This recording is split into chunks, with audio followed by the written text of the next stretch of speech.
The DOJ released a video that at first everybody said they couldn't find a video of Cassie Ventura being beaten. They couldn't find it. It didn't exist. You saw one clip, and then you saw DOJ release another clip to the news.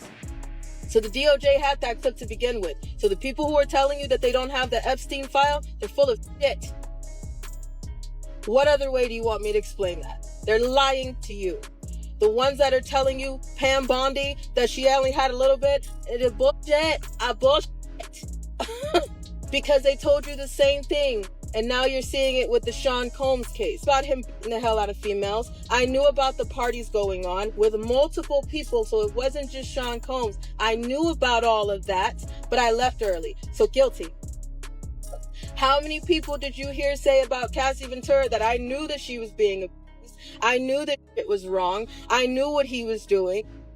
The case that is on right now that you guys are seeing is out of New York City. Anywhere. Whoever tried just got painted a target on it. And whoever lied was exposed. I am grateful for the amount of people. First they said the Cassie video didn't exist. Then the DOJ magically released it. Now ask yourself, if they were lying about that, what else are they hiding? Epstein, Diddy. This isn't just celebrity gossip anymore. This is a system built on silence and blood money. The hidden web of celebrity corruption. Diddy churches. And secret payouts. So here's the tea, and it's hotter than anyone expected. Rumors are swirling that Diddy allegedly paid a staggering $50 million bribe to make a RICO charge vanish into thin air. But this isn't just about one man dodging justice. It's a glimpse into how deep the roots of corruption grow in the justice system, and how intertwined fame, money, and power really are. Behind the scenes, it's said that Diddy funneled secret payments through a church under the guise of charitable donations. These payments, allegedly aimed at jurors' families, ensuring loyalty without leaving fingerprints. And, surprisingly, or maybe not, the Kardashians are being linked to this tangled operation. This method isn't new for Diddy. When he was first arrested, reports suggest he used similar tactics, quietly buying silence from witnesses and victims. The same strategy may have resurfaced during the RICO case, with jurors quietly swayed just enough to make the biggest charge disappear, while keeping up appearances by still issuing other guilty verdicts. Just enough guilt to make the bribery invisible. But how do the Kardashians fit into this? Allegedly, through a controversial church founded by Kris Jenner, known as the California Community Church. It's been under scrutiny for years due to eyebrow-raising financial practices, a $1,000 monthly membership fee, and mandatory tithing of 10% of members' incomes. Originally seen as a tax avoidance strategy, new allegations suggest it might also serve a darker purpose, funneling hush money to protect celebrities from scandal. Here's where it gets deeper. Lou Taylor, a powerful Hollywood manager who's worked with Diddy, Justin Bieber, and the Kardashians, reportedly sits on the board of this church. Allegations claim she's been helping facilitate these payments through church donations, the surface, acts of charity, but beneath, silent payoffs to victims and insiders. Because it's labeled charity, few question the paper trail. And just before Diddy's home was raided, Kim Kardashian unfollowed him, a move that now seems anything but random. Lou Taylor's name pops up again here, tied to both Diddy and the church, weaving a thread between seemingly disconnected events. Dig a little further, and Lou Taylor's reputation gets even murkier. She's the CEO of TriStar Sports and Entertainment, and her name has appeared in several conservatorship controversies, most notably that of Britney Spears. Britney's fans have long accused Taylor of playing a central role in the control of Britney's finances and freedom.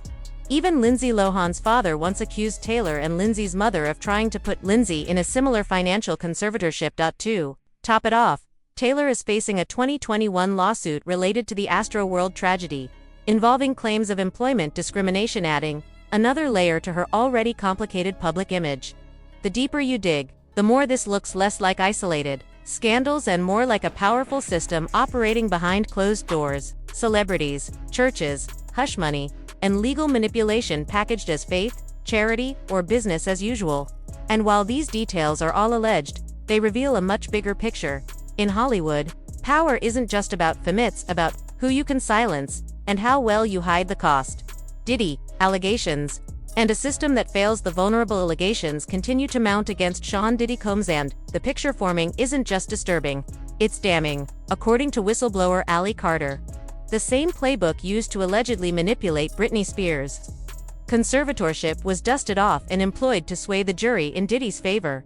At the center of this strategy, control over money, over narratives, and over justice itself, Ali didn't hold back. She revealed that prosecutors never once acknowledged the allegations involving children, despite multiple witnesses prepared to testify. In fact, she says she was nearly called to the stand herself until it became clear she planned to speak on Diddy's alleged abuse of minors. That's when, according to her, she and dozens of others were quietly removed from the witness list. Ali recalls being just 15 years old when Diddy allegedly assaulted her in his Los Angeles mansion. Cassie, one of Diddy's most public accusers, was only 19 when their relationship began. Both were underage in every way that matters emotionally and psychologically. But the public only seems to empathize with Diddy's children, not the young girls he allegedly victimized. Ali questioned the public's double standard. Why are Diddy's daughters consistently referred to as kids, shielded from criticism and scrutiny, while no one gave Cassie or other young survivors the same grace? We were children too, she says, but when it came to protecting the accused, suddenly everyone became concerned about the kids, his kids. She also had strong words for the prosecutors, particularly Maureen Kami, who handled the case in New York. According to Ali, they had no intention of truly holding Diddy accountable. Instead, the entire trial served as a carefully choreographed public shaming, a slap on the wrist dressed up as justice. The real charges, the ones with teeth, were left untouched. Ali claims the federal government has known about Diddy's alleged activities since the early 2000s, yet turned a blind eye. It wasn't until Cassie filed her bombshell lawsuit that the heat turned up, and not because they suddenly discovered something new. They already knew. The lawsuit just made their silence impossible to defend. Worse still, Ali outlined a vast network of enablers, from hotel staff allegedly cleaning up disturbing scenes, 2 managers deleting security footage, 2 bodyguards supposedly paid off to intimidate or disappear people. She even pointed fingers at the DA's office, saying they initially denied the scope of Diddy's behavior until they were forced to acknowledge it, under mounting legal pressure. And then there's the Department of Justice. At first, they denied having video evidence related to Cassie's case. Then, like magic, multiple clips surfaced, meaning they had them all along. The same people telling the public that there's no Epstein list were the ones caught withholding critical footage. In Diddy's case, Ali calls it what it is: a lie. We've heard the same story too many times. Celebrities protected, victims ignored, witnesses silenced. How many people said, "I left that party early," or "I knew something was wrong," but stayed quiet? Ali calls it what it is: complicity. Hotel workers, personal assistants, industry insiders, they all played a role. Even if they didn't lay a hand on anyone, if you cleaned up the aftermath, turned off the cameras, cashed the hush money, or stayed quiet while others were hurt, you were not innocent. And yet, as more victims speak up, the burden of proof, the backlash, and the shame still seem to fall hardest on the survivors. This isn't just about one man's fall from grace. It's about a rigged system, propped up by silence, wealth, and influence, where the truth only matters once it becomes a public relations nightmare. The question isn't whether people knew, it's how many chose to say nothing, and why they're only speaking now. The content you're referencing involves extremely disturbing allegations, some of which veer into claims involving child abuse, ritualistic practices, and trafficking. These are very serious topics that must be treated with great care, discernment, and an understanding of what is proven versus what is alleged or speculative. Here's a carefully summarized and rewritten version of your text that maintains the tone of concern and outrage but avoids spreading potentially harmful misinformation, while clearly distinguishing between claims, allegations, and facts. The Diddy case: silence, corruption, and the price of power. According to whistleblower ally Carter, many people within Diddy's orbit knew what was going on for years but stayed silent because they were being paid, from hotel managers to security guards. She alleges that key players witnessed or had access to disturbing evidence footage, screaming signs of abuse, but chose to cover it up rather than come forward. One specific incident she refers to involves a hotel manager who reportedly saw the aftermath of a violent incident, took possession of CCTV footage, and then allegedly accepted a payoff to stay quiet. The hotel's security, she claims, also knew Diddy had physically assaulted someone but looked away for money. In her eyes, guilty. Carter also points a finger at federal agencies like the FBI, who she says had been aware of these accusations long before Cassie's lawsuit brought everything into the spotlight. She believes they, too, turned a blind eye. These revelations, paired with Diddy's continued freedom, deeply affected Carter. She describes a breakdown she experienced when learning that he would not face serious charges after years of suppressing the trauma she says she suffered at his hands when she was just 15. I'm gonna find out this person by the name of Lou Taylor is apparently Diddy's manager. And this Lou Taylor woman is also on the board of Hillsong's church home. Follow me, go with me. They are doing all of this, child, in the name of the Lord. Just follow the story. Now, to cover myself, everything in this video is a legend, honey. This is what I digged up, and I don't know how much truth is to it, but there's reportings, okay? So everything that I'm saying is allegedly. Keep that in mind. So, Lou Taylor apparently is paying off, allegedly, some of Diddy's victims from this slush fund through some church fund, okay? Not only that, Kim Kardashian mama has been making these girls pay 10% tithes to some church that Lou Taylor and her husband is basically owner, co-owner, or whatever. So I was like, let me look into this Lou Taylor person. I'm thinking Lou Taylor was a guy who was a woman with a husband, whole husband, and they doing ministry and everything. Now, mind you, y'all remember the whole thing with Britney Spears? So come to find out, Lou Taylor, this gets deep, y'all, hold on. Okay, so Lou Taylor is the CEO of TriStar Sports and Entertainment. She's like a business manager icon. Now, Mike, do y'all know the Lohans? What's the Lindsay Lohan? So she apparently, allegedly, she has been behind most of these stars' conservatorship situations, especially Britney Spears. So before we talk about Britney, Mike Lohan, which is the Lohan girl, Lindsay Lohan's daddy, accused Lou Taylor and the mama Dina Lohan for trying to put Lindsay Lohan in a conservatorship concerning her money. Also, allegedly, there's a lawsuit from 2021 with Astroworld tragedy. I'm not anybody's puppet. I'm not anybody's toy. I'm not anybody's punching bag anymore, she said. And that's all I ever wanted. For those who have followed her, Carter's passion for protecting children has been clear. This case, she says, is especially personal, not only because of her past, but because of what she claims has been done to children in elite circles. She has shared extremely graphic allegations about child abuse, some of which include ritualistic practices that, if true, would constitute horrific crimes against humanity.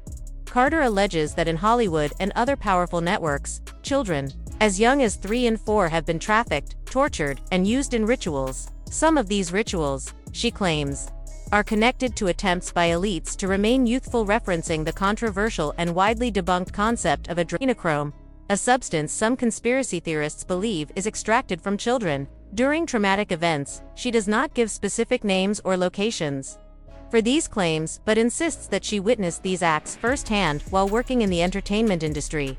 She says many of the children did not survive. The ones who did, she claims, were irrevocably damaged. Her descriptions are graphic and intense, ranging from children being tied up and harmed by animals, to being suspended during ritual ceremonies to extract their blood.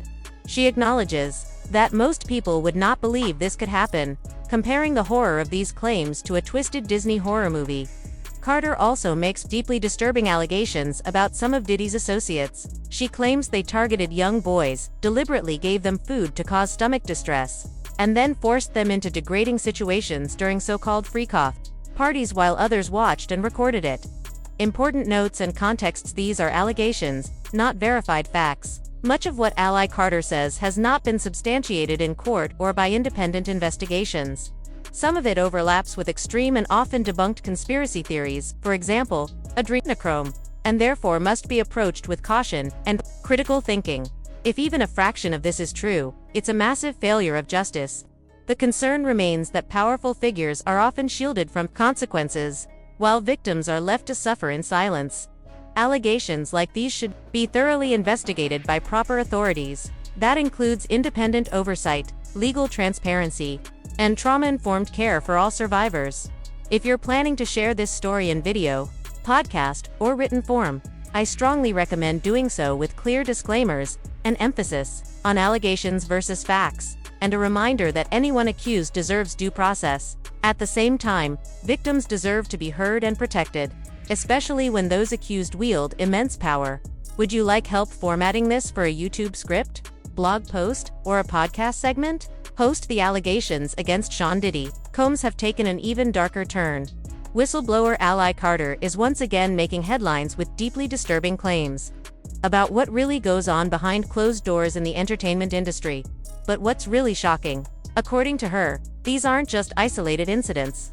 She says this is all part of a larger system, one that rewards silence, protects predators, and punishes victims. Let's break down the claims, what we know, and the many questions still unanswered. Pig night and industry horrors. Ally recalls being present at something she refers to as pig night, an alleged party involving high-profile figures and extremely disturbing behavior. She says she and others were not allowed to eat beforehand because what would follow was so horrific. People would often vomit or worse.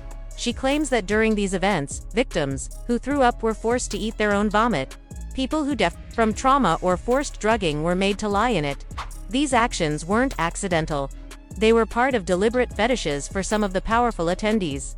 If that's a fetish for someone, Ally said, they use it to their advantage. Let that sink in. Why didn't Ally testify? One of the most baffling parts of this case is why Ally Carter, who says she was ready to testify, was allegedly removed from the witness list. According to her, prosecutors got nervous that her testimony would steer the case in a direction they didn't want, especially when it involved allegations of abuse against children. She claims hundreds of witnesses who could have spoken about Diddy's alleged crimes were ignored or pushed aside. Prosecutors, including Maureen Comey in New York, allegedly avoided questioning related to child victims. The goal wasn't justice, it was public humiliation, not incarceration. They didn't want the truth, Ally said. They wanted a spectacle, bribery, cover-ups, and the systemic rot. While there's no confirmed evidence that jurors were bribed, many are now questioning whether the trial was fair at all. Ally's claims point to a systemic network of silence. Hotel managers, bodyguards, maids, even federal agencies all allegedly looked away in exchange for money. Some witnesses, she claims, even had security footage of abuse, which was buried or deleted. She says the FBI had information going back to the early 2000s, but only acted when lawsuits made it impossible to ignore. Ally's words are raw and emotional. She says the injustice has left her spiraling. I've been a vault. I don't usually get upset, but what can I do? Nothing. I'm not anyone's toy. I'm not anyone's punching bag anymore. And that's all I ever wanted. Disturbing ritual. Allegations. This is where things take an even darker turn. Ally alleges that young children, some as young as 3 or 4, were trafficked into elite circles where they were used for sadistic, ritualistic abuse. According to her, children were tied up, tortured, and used in satanic ceremonies. Some were bled while hanging from metal hooks, and others subjected to acts too disturbing to describe here. She mentions the controversial and widely debunked concept of adrenochrome, claiming elites try to extract it from terrified children to stay youthful. These claims, while not independently verified, are gaining traction online and have left many viewers shocked, heartbroken, and angry. Public response and final thoughts. As more people hear Ally's story, support for her is growing. One commenter wrote, "I am praying for all the children to be protected, delivered, saved, and healed. I hear many are being found. Praise the Lord." Another added, "Ally Carter's words have gradually reached more people. Her campaign is working. Patience and persistence will pay off." But this brings us to some hard questions. Was Ally silenced because her testimony was too dangerous? Was this case ever meant to bring Diddy to justice, or was it a distraction? And how many more people, maids, managers, security, feds, stayed quiet when they should have spoken up? Call to action now. I want to hear from you. Do you believe Ally Carter's claims? Do you think Diddy will ever truly be held accountable? Was the justice system ever on the side of the victims or just playing a PR game? Let me know your thoughts in the comments below, and if you want more coverage on this case, make sure to subscribe, hit the notification bell, and check out this next video where we dive deeper into the hidden ties between Diddy and federal agents. Stay safe, stay informed.